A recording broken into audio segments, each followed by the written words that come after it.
Thank you for having me here. I'm going to talk about how to set a strategy, and I'm talking about a tool and a report that we made at Aalborg University to work with strategy and talk about strategy. Then, of course, having a strategy, you also want to see how well is the university aligned with that strategy, and can we measure performance against the strategy? Maybe at department level you have interim goals. Can we see how well are we approaching those goals? This was a strategy period 2022 to 26. So some of the numbers I show are from 20 or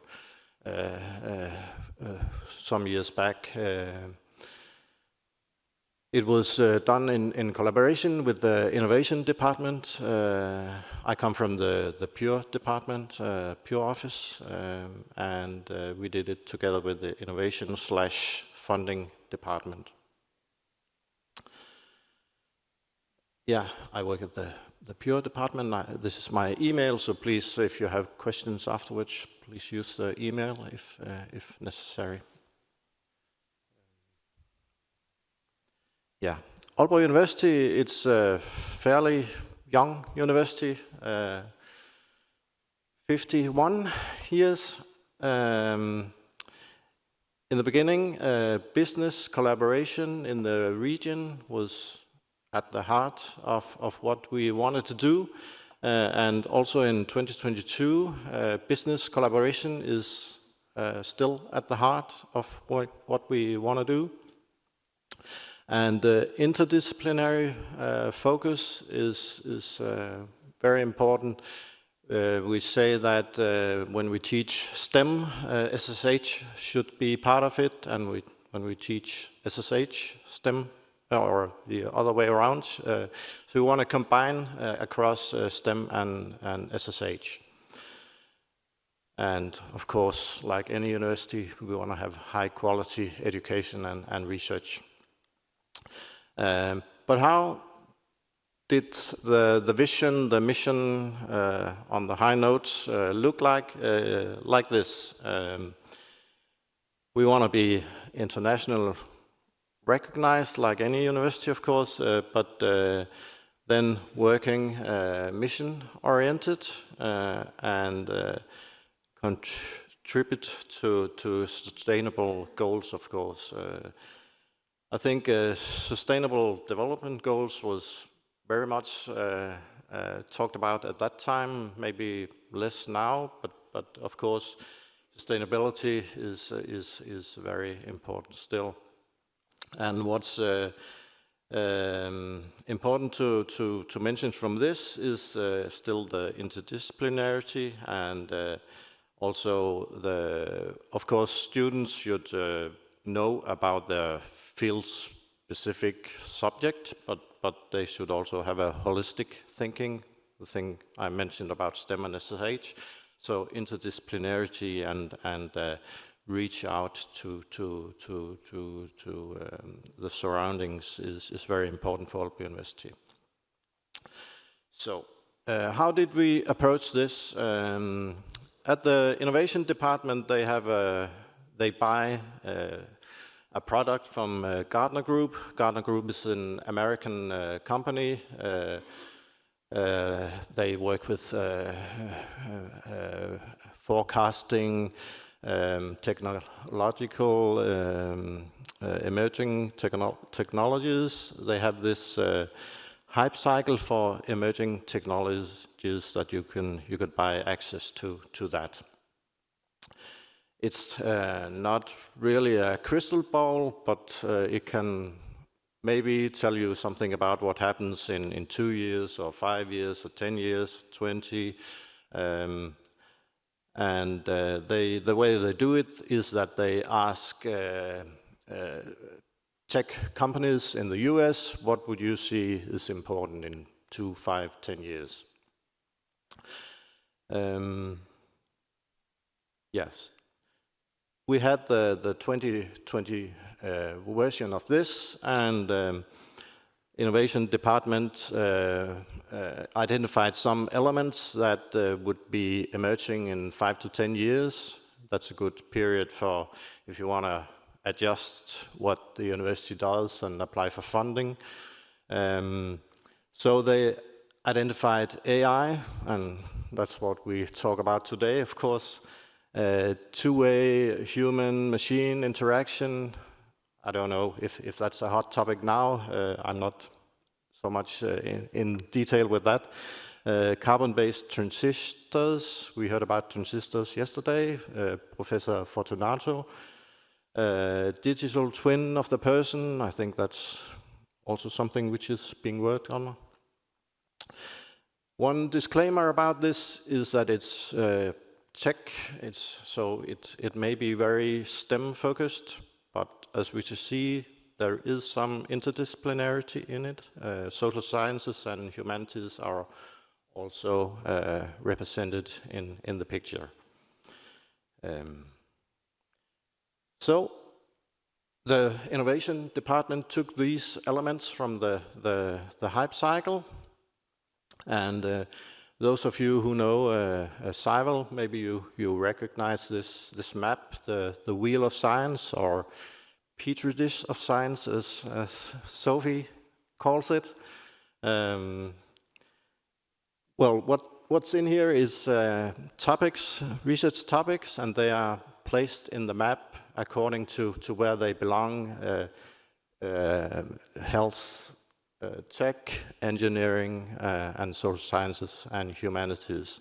So in the middle, you have the interdisciplinarity. And the green dot, the number 1, that's climate, energy, and green transition. It's not in the Gartner Group, but it's a thing which is very important for Aalborg University. We've been working with that for many years, so they wanted to have that there. But number 2, digital health science. It's picked from the Gartner Group hype cycle. And then number 3, AI, digitization and automation for improvement and optimizations. It's the purple, number 3. And you see it's in the middle, so AI, digitization, it's not all about engineering and tech, it's also ethics around AI, it's how to use it, how do users approach AI, and a lot of subjects where SSH is relevant. So how to measure the strategy up against Aalborg University? Well, we from the picture that innovation made in the Wheel of Science, we could try to choose the missions that we want at Aalborg University, and we could also use this as a strategic tool for funding applications, and also to make the actual strategic choices. What are we gonna focus on? Who are we gonna hire to work on these subjects? So what is the purpose of this tool that we have, or this report? Well, it's to map the status of where Aalborg University is, because when innovation look at it, they say, well, these things are coming in 5 or 10 years, but what is Aalborg University? And Cyval can help us with that. The publications that we have for the last 5 years, maybe, what are they about? Do we have the capacity for what we say we are going to do in our strategy? So where to go? Aalborg University. We had the strategy, but we want to align it with what we already do, and we look at the publications in Cyval from the Wheel of Science you see here. And again, the disclaimer, inventions, commercial innovation is to a large extent STEM oriented. So we have to do more to include SSH. A little explanation to the Wheel of Science. You know the subject areas from SciVal, these JC areas. All the journals have these stamps on them, and they are also in the Wheel of Science. Then the bubbles, the topics in the Wheel of Science. The size is how much publications you have there, and the color is the main ASJC subject area, and then the position is it interdisciplinary or is it out in a silo in health or SSH or engineering? Yeah. So to give a picture of Aalborg University and to have a discussion around strategy, we looked back 25 to 2017, and what we saw, this is well, an interpretation of what we saw in the Wheel of Science, is that it was very silo-based in these times. We had a lot of tech. Aalborg is a tech university, a lot of engineering and tech. Health was emerging, and social science, maybe the scope is, you know, the coverage for SSH is not that heavy for SSH, so this is not the real picture for SSH, but still. Then we had the first one from 2005 to 2017, and this is 18 to now. We see some movement towards the center, towards the interdisciplinary part. And of course, we like that because that's good for the strategy we had. We also went down at faculty level.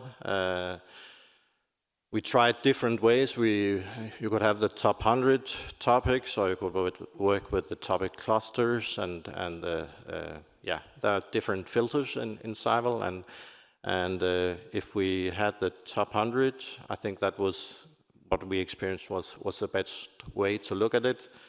And what we have here are two Wheel of Sciences from two different time periods, from 16 to 18, so 3 years there, and then again 19 to 22 to compare a development at Aalborg University. Are we moving in the right direction according to that strategy that we made? So that was aligning with the strategy at university level. Then these interim goals at department level, we work with that around a research and innovation indicator that we have at department level, and there they actually set up these interim goals at department level each year to see how are we progressing.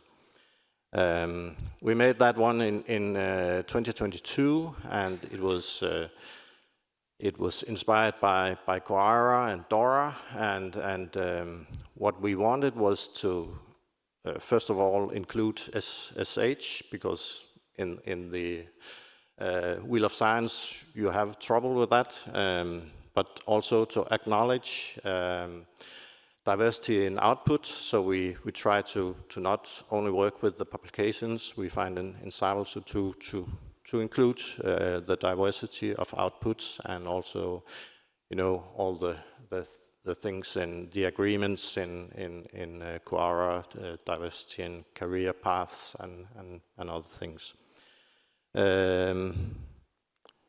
The indicator looks like this. It's two parts. A part A, which is 70%, it's more bibliometric, traditional bibliometrics, And then the part B, which is where the department sets goals, it's self-evaluation, and they set goals for how we are progressing against the strategy of the university. And we use Cyvel in both parts. We use Fieldrate Citation Index for the part A to see the peer impact of the research, and then in part B we look at visibility and openness and collaboration, and we can see those things in Cyvel, of course, but also in our Pure, because Pure is broader than what we see in Cyvel. Yeah, one last slide just to say that they are very well connected. Of course, you can export from Pure. You take the department publication, then export to Cyvel, and then you can have a picture of the department in Cyvel. If you just work with Cyvel, you have the university level, but when you combine Pure and Cyvel, you can work with other levels, of course, the levels you have in Pure. Yeah, and if you look at the presentation afterwards, there are some reports mainly describing the research and innovation indicator. Thank you.